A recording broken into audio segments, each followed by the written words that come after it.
hostess, Cinegeek, and today I'm going to be talking about Bill and Ted on their excellent adventure as well as their bogus journey. So, I might be saying some negative things.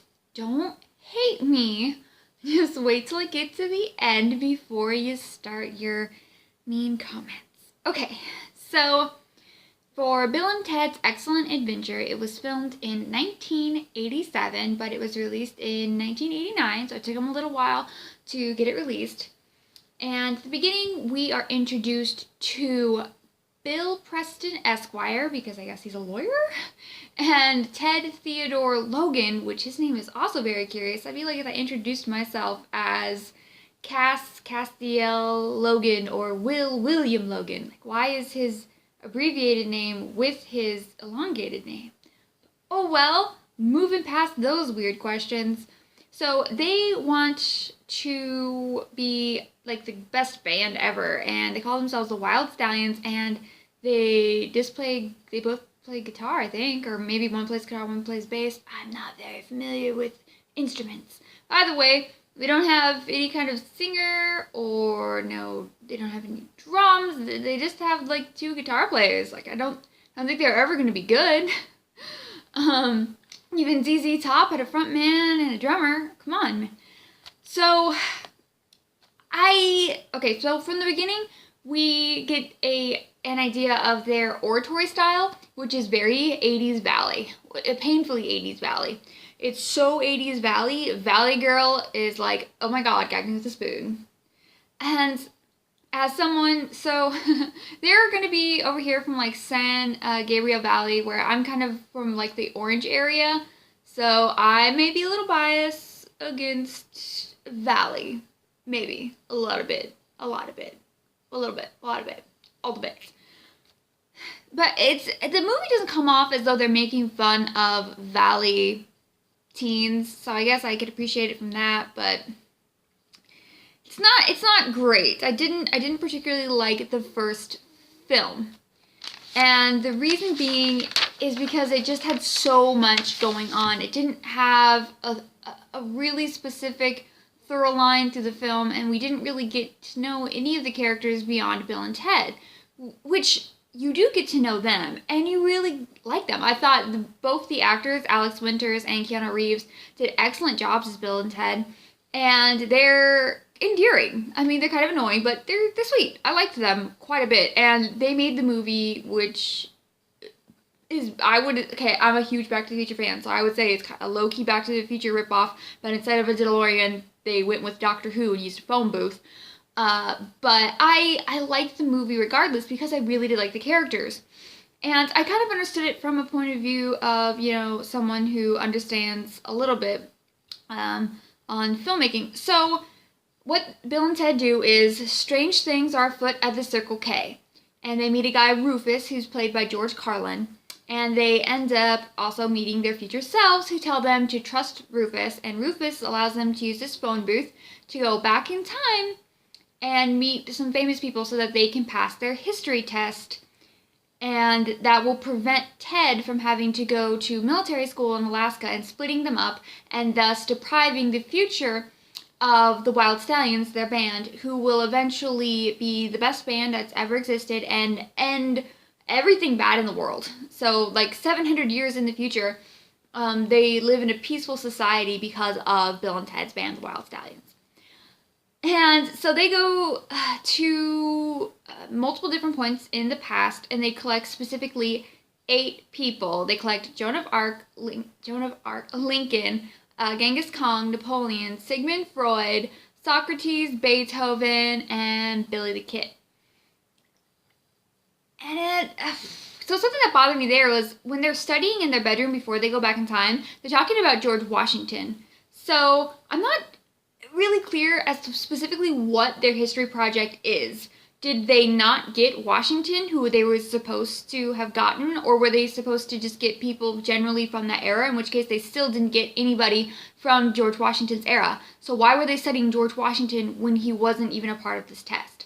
And then the 8 people they did get, 4 of them didn't speak, and 4 of them did, because math, 4 and 4 is 8. So Billy the Kid did most of the talking, and then Sigmund Freud Lincoln kind of gave the end speech, and I forgot someone. Oh no. Well, the people who didn't talk, Napoleon kind of did, but in French. So, Beethoven, Socrates, Joan of Arc, and Genghis Khan all don't speak.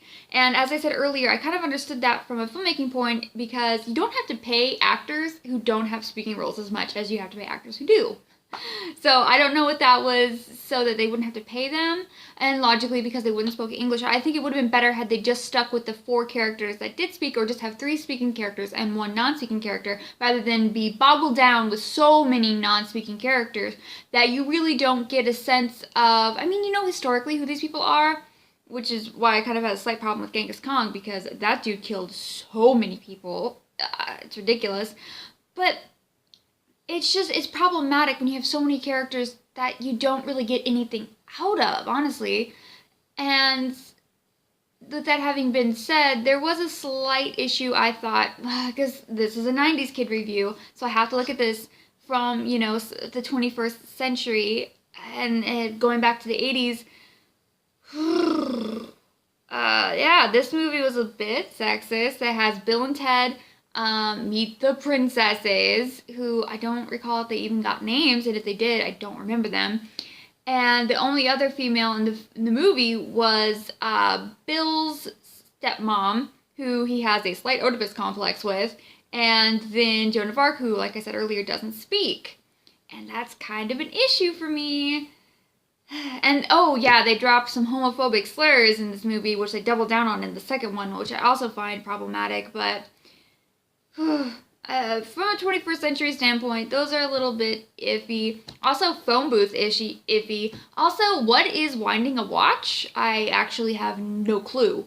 And as I said earlier, it kind of boils down to, I just feel like they didn't learn their lesson at the end of the movie. Like, we realize from the beginning that they need to practice, they need to work, they need to learn their lesson and learn that they need to work hard to achieve their goals. But the thing is, they really didn't work to achieve their goals. They didn't do their project. They got a whole bunch of other people to do their project for them. And if I were their teacher, I'd probably fail them regardless of how great their presentation was. They didn't actually do their assignment. And when it comes down to, did they learn from these people who, the historical people who told them this information? Yeah, but you know what? It seems like there was probably someone in the classroom telling them all this stuff earlier that they could have learned before. I think he's called a teacher. So it's just, anything that they did learn is undone in the second film. So we'll just move right along to Bogus Journey. Oh no, the goodwill at the end of Excellent Adventure is just, they just undo it in that we see that they still haven't really been practicing. They still don't know how to play these instruments very well. And they just kind of expect that they're going to be good because they've seen the future and seen that they are, so they just expect that they will be without putting in the effort to start becoming good. And we know that there's still like very irresponsible young men. And I don't mind, like, the valleys speak as much in this one. And I will say, I love Bogus Journey infinitely more than I liked Excellent Adventure. Please don't hate me. But it was so much better.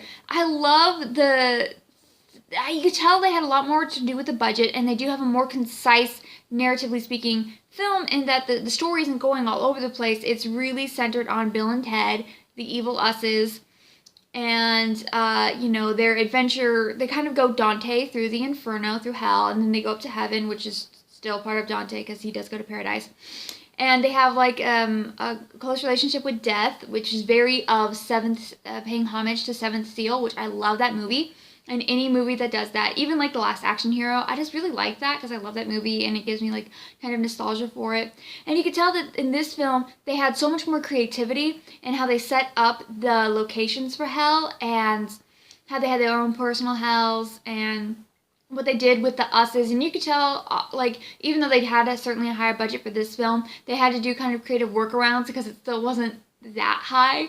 And so they're like, you could tell like when they're taking them up to the Star Trek area and the evil us's are taking regular Bill and Ted up, like there's like hand positions placed like this, so you could tell it's probably just someone with a wig on to look like and dress like them, rather than like any kind of green screen or something, which is honestly great. There's a lot of things where you can tell it's like cut, and there's certain things like removed, so like you can't see their heads. So like when they're opening up their stomachs to show that they're robots, like it's probably just a prop, and that's fine. Like it's creative, and I like it, and I appreciate the creativity, and I like that this sequel isn't a rehash of the first one all over again. This one does its own separate thing and builds up the mythos of Bill and Ted.